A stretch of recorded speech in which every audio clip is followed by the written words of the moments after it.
ప్రస్తుతం social media మొత్తం Naga Chaitanya engagement గురించి హాట్ టాపిక్ గా మారింది. నాగ చైతన్య శోభితాను పెళ్లి చేసుకోబోతున్నాడు అని మీడియాలో ఇది వరకు ఎన్నో వార్తలు వచ్చాయి. ఇక తాజాగా ఇదే నిజమైంది. మేమిద్దరం పెళ్లి చేసుకోబోతున్నామంటూ అధికారికంగానే నాగ చైతన్య శోభిత ధూళిపాల తేల్చి చెప్పేశారు. నా కొడుకు అక్కినేని నాగ చైతన్యకు శోభిత ధూళిపాలతో ఎంగేజ్మెంట్ జరిగిందని చెప్పడానికి చాలా సంతోషిస్తున్నాను. ఈ రోజు ఉదయం 9:42 నిశ్చితార్థం జరిగింది. ఆమెను మా కుటుంబంలోకి సాధారణంగా ఆహ్వానిస్తున్నాం. కొత్త జంటకు శుభాకాంక్షలు అంటూ అక్కినేని నాగార్జున గారు చేసిన ట్వీట్ తో వీరిద్దరి పెళ్లి కన్ఫర్మ్ అయిపోయింది. అతి తక్కువ మంది సన్నిహితులు స్నేహితుల సమక్షంలో చివరి వరకు ఎంతో రహస్యంగా ఈ విషయాన్ని దాచిపెట్టి అక్కినేని కుటుంబం ఈ ఎంగేజ్మెంట్ కార్యక్రమాన్ని నిర్వహించింది. వాస్తవానికి ఈ విషయాన్ని ఇంత సీక్రెట్ గా ఉంచాల్సిన అవసరమే లేదు. నాగ చైతన్య ఏమి మొదటి పెళ్లిని దాచిపెట్టి రెండో పెళ్లి చేసుకోవడం లేదు కదా.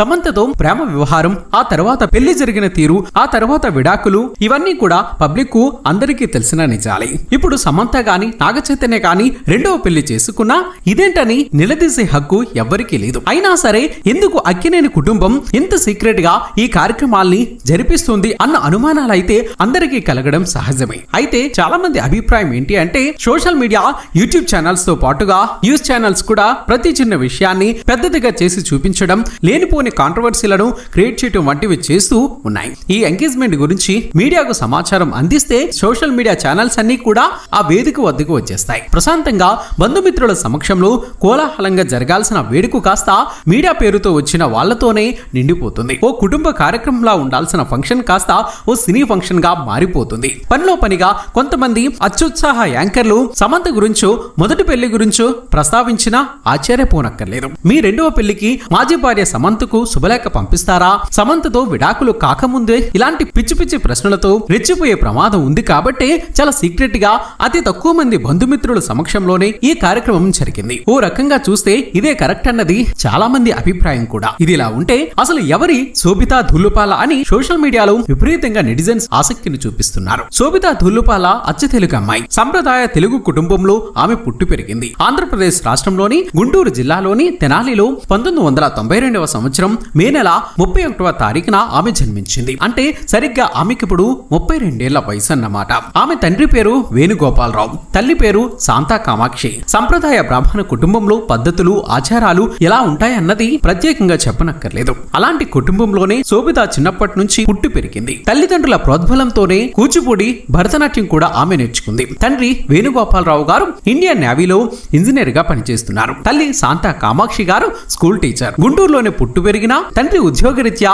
శోభిత విద్యాభ్యాసం కూడా విశాఖపట్నంలోనే జరిగింది. విశాఖపట్నంలోని లిటిల్ ఏంజల్ స్కూల్లోను, విశాఖ వ్యాలీ స్కూల్లోను ఆమె 10వ తరగతి వరకు చదువుకున్నారు. ఆ తర్వాత 16 ఏళ్ల వయసులో విశాఖ నుంచి ముంబైకు షిఫ్ట్ అయ్యారు. 16 ఏళ్ల వయసులో ముంబై యూనివర్సిటీలో హెచ్ఆర్ కాలేజీలో కామర్స్ అండ్ ఎకనామిక్స్ చదివేందుకు వెళ్లారు. కాలేజీ చదివే రోజుల్లో క్వీన్ అంటూ ఫ్రెండ్స్ అందరూ సరదాగా పిలిచేవారు. చూడచక్కని రూపం, అదిరిపోయే అందం ఆమె సొంతం. కాలేజీ ఫ్రెండ్ ఒకరు అందాల పోటీల్లో పాల్గొనొచ్చు కదా అని సలహా ఇవ్వడంతో శోభిత కూడా ఆ దిశగా అడుగులు వేయడం మొదలుపెట్టింది. స్నేహితురాలు ఇచ్చిన సలహా వలనే 2010వ సంవత్సరంలో నేవీ కుటుంబంలో జరిగిన నేవీ క్వీన్ పోటీల్లో పాల్గొని ఆ ఏడాది నేవీ క్వీన్ గా ఎంపికయ్యారు. ఇక ఆ తర్వాత అందాల పోటీలు ఎక్కడ ఉన్నాయన్నా ఆమె ఆ పోటీల్లో పాల్గొనేవారు. 2013 సంవత్సరంలో ఫిలిప్పీన్స్ లో జరిగిన మిస్ ఎర్త్ అందాల పోటీలో ఆమె భారత్ తరపున ఎంట్రీగా వెళ్లారు. ఆ అందాల పోటీలో ఆమె టాప్ 20లో కూడా చోటు సంపాదించలేక వెనుతిరిగారు. అయితే అదే వేదికపై miss photogenic, miss beauty, miss talent, miss beautiful face అనే ట్యాగ్స్ ను మాత్రం ఆమె సంపాదించుకోగలిగారు. 2014 సంవత్సరంలో కింగ్ ఫిషర్ క్యాలెండర్ పై తలుక్కున మెరిశారు కూడా. ఒక్కసారిగా మోడల్ గా కెరీర్ ను స్టార్ట్ చేసిన తర్వాత ఎవరు చూపైనా సినీ రంగం వైపే ఎక్కువగా ఉంటుంది. బాలీవుడ్ లో ఆఫర్ల కోసం ప్రయత్నించారు. చాలా ఆడిషన్స్ లో కూడా పాల్గొన్నారు. మొత్తానికి 2016వ సంవత్సరంలో విక్కీ కౌశల్ హీరోగా రావణ్ రాఘవ 2.0 సినిమాలో హీరోయిన్ గా ఆమె తన సినీ కెరీర్ ను ప్రారంభించారు. అదే ఏడాదిలో కాంతం ఫిల్మ్స్ అనే బాలీవుడ్ నిర్మాణ సంస్థలో వరుసగా 3 సినిమాలు చేయడానికి ఆమె అగ్రిమెంట్ కూడా కుదుర్చుకున్నారు. ఆ తర్వాత చెఫ్ కాలాకండి అనే సినిమాలోనూ ఆమె హీరోయిన్ గా చేశారు. ఆ పాత్రను చూసి అడివిసేస్ గూఢచారి సినిమాలో హీరోయిన్ గా ఎంపిక చేశాడు. ఇక ఆ తర్వాత మేజర్ సినిమాలోనూ ఆమెను హీరోయిన్ గా తీసుకున్నారు. అలా హిందీ, తెలుగు, తమిళ సినిమాల్లోనూ ఆమె హీరోయిన్ గాను ప్రధాన పాత్రలోనూ నటించారు. సినిమాల్లోనే కాకుండా Netflix, Amazon prime, hot star వంటి ఓటీటీల కోసం వెబ్ సిరీస్ లోను శోభిత నటిస్తూ ఉన్నారు. శోభితకు ఇప్పుడు 32 ఏళ్లు. ఇటు చూస్తే నాగ చైతన్య కూడా సరిగ్గా 37 ఏళ్ల వయసు. 1986వ సంవత్సరం నవంబర్ 23వ తారీఖున నాగ చైతన్య జన్మించారు. ఇద్దరికి మధ్య వయసులో 5 సంవత్సరాల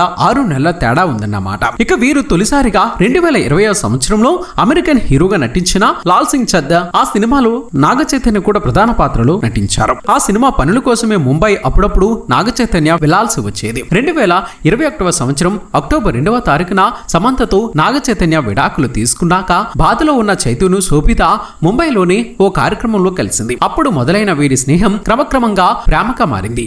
ఆమె చూపించిన శ్రద్ధ, ఆప్యాయత అన్ని కూడా గతాన్ని మర్చిపోయి కొత్త జీవితాన్ని స్టార్ట్ చేద్దామన్న ఆలోచన చైతులో కలిగేలా చేసింది. ఇక ఆ తర్వాత ఇరు కుటుంబ సభ్యులను ఒప్పించడం ద్వారా ఇప్పుడు ఇద్దరూ కలిసి 7 అడుగులు వేసేందుకు సిద్ధమవుతున్నారు. ఈ జంట కలకాలం హ్యాపీగా ఉండాలని మనస్ఫూర్తిగా మనము కోరుకుందాం. మరి ఈ వీడియో మీకు నచ్చినట్లయితే తప్పక లైక్ చేసి మీ అభిప్రాయాన్ని కామెంట్ రూపంలో చెప్పండి ఫ్రెండ్స్. మేము చేసే ప్రతి వీడియో వెనుక చాలా కష్టం ఉంటుంది. ఆ కష్టానికి మీరిచ్చే ప్రతిఫలం ఒక లైక్ కొట్టి సబ్స్క్రైబ్ చేసుకోవటమే. చేస్తారు కదా ఫ్రెండ్స్.